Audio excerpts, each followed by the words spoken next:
Hi అండి, welcome to my channel Hari's world. నేను మీ హారిక. నేనైతే ఈ కందికాయల్ని నెల్లూరులో కానీ వైజాగ్లో కానీ అస్సలు చూడలేదు. నేను ఇక్కడ హైదరాబాద్కి వచ్చిన తర్వాతనే ఈ కందికాయలు అనేవి చూశాను. అవి కూడా ఈ చలికాలంలో మాత్రమే దొరికే ఈ కందికాయలండి. మరి మీలో ఎంతమందికి ఈ కందికాయల గురించి తెలుసో కామెంట్ చేయండి.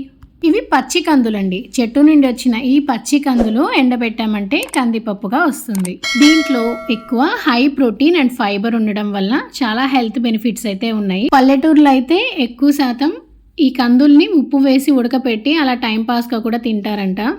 మరి ఇలాంటివి మనకు దొరకనివి తెచ్చి ట్రై చేయకుండా ఎందుకుంటాము? అలాగే 2-3 సార్లు తెచ్చి ట్రై చేశాను. కర్రీ అంటే మసాలా కర్రీ లాగా ఉంటుంది, చాలా బాగుంటుంది. చపాతీలోకి అన్నంలో కూడా బాగుంటుందండి. మరి నేను చేసిన రెసిపీని అయితే మీకు కూడా షేర్ చేస్తున్నాను. ఒకసారి మీకు ఏమైనా కందులు దొరికితే మాత్రం ఈసారి తీసుకొని వచ్చి ఈ విధంగా ట్రై చేయండి. చూడటానికి అచ్చం పచ్చి బఠానీ ఉంటుంది కదా, అదే విధంగా ఉంటుంది. మరి ఇంకెందుకు ఆలస్యం అండి, చలికాలంలో మాత్రమే దొరికే ఈ కందులతోటి కందులు మసాలా కర్రీ ఎలా చేసుకోవాలో చూద్దామా. ముందుగా కందుల్ని శుభ్రంగా కడిగేసేసి ఒలుచుకొని ఈ విధంగా పక్కన పెట్టేసేయాలి.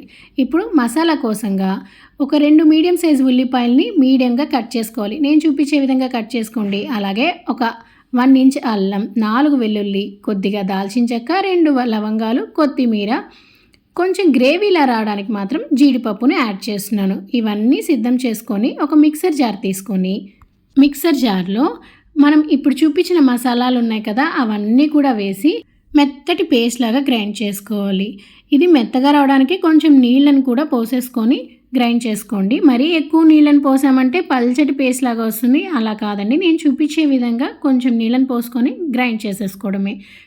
ఎప్పుడైనా సరే మనకు దొరకని కూరగాయలైనా పండ్లైనా ఒక్కసారైనా లైఫ్లో టేస్ట్ చేయాలండి. అలా టేస్ట్ చేస్తేనే మనకు దాని రుచి అనేది మనకు తెలుస్తుంది. ఇలా గ్రైండ్ చేసుకోవాలి.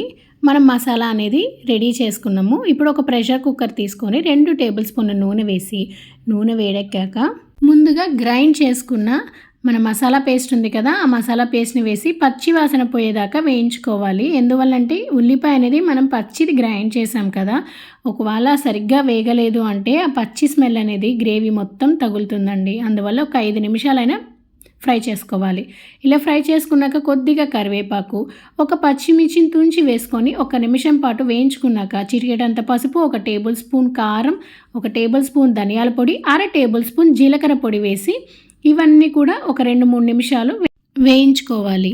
ఈ మసాలా కర్రీ అనేది ఎక్కువ టైం కూడా పట్టదు. ఎందువల్లంటే కందులేం ముందుగా నానబెట్టనవసరం లేదు, వెంటనే చేసేసుకోవచ్చు కూడాను.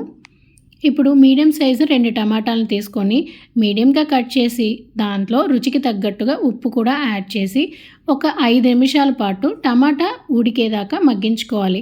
మరీ ఎక్కువ మెత్తబడిన అవసరం లేదు టమాటాలు, ఎందుకంటే ఈ కర్రీకి టమాటాలు అక్కడక్కడ కనపడుతూ ఉండి తగులుతూ ఉంటేనే బాగుంటుంది. కాబట్టి టమాటాలు అనేవి పేస్ట్ లాగా అవసరం లేదు.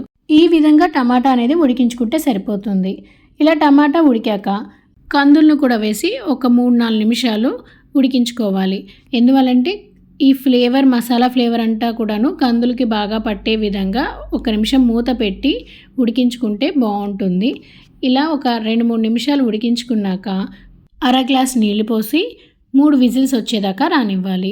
లిడ్ పెట్టే ముందు రుచికి తగ్గట్టుగా ఉప్పు కారం సరిపోయిందా లేదా చూసుకోండి. ఒకవేళ సరిపోతే ఈ స్టేజ్లోనే ఉప్పు కారం అనేది వేసేసుకొని లిడ్ పెట్టుకొని విజిల్స్ వచ్చేదాకా రానిస్తే సరిపోతుంది. ఎక్కువ విజిల్స్ అయితే రానికండి, కందులు అనేవి మరీ మెత్తటి పేస్ట్ లాగా ఉంటే బాగోదు. తినేటప్పుడు బఠానీలాగా వస్తుందన్నమాట 3 విజిల్స్ రానిస్తే.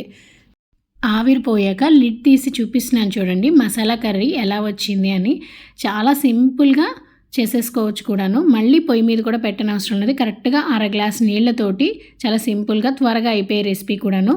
దీంట్లో ఆలు వేయలేదు, అలాగే గరం మసాలా వేయకుండా చాలా త్వరగా చేసేసుకోవచ్చు. కాబట్టి ఇది చపాతీలోకి, అన్నంలోకి చాలా బాగుంటుంది. నేనైతే ఇక్కడ చపాతీలోకి చేశాను. దీంట్లో కావాలి అన్నవాళ్ళు లాస్ట్లో కొత్తిమీర కూడా వేసేసుకోవచ్చు. నేను ముందుగా కొత్తిమీర అనేది వేశాను కాబట్టి ఇప్పుడైతే వేయలేదు. ఇది పిల్లలకి, పెద్దవాళ్ళకి అందరికీ నచ్చుతుందండి. ఒక్కసారి ట్రై చేయండి. ట్రై చేసి ఎలా వచ్చిందో కూడా కామెంట్ సెక్షన్లో కామెంట్ చేయండి. మరి మీలో ఎవరైనా నా ఛానల్ని కొత్తగా చూసినట్లయితే సబ్స్క్రైబ్ చేసుకొని నా ఛానల్ని సపోర్ట్ అయితే చేయండి. ఈ వీడియో కనుక నచ్చినట్లయితే లైక్ చేసి మీకు తెలిసిన వాళ్ళకి షేర్ చేయండి.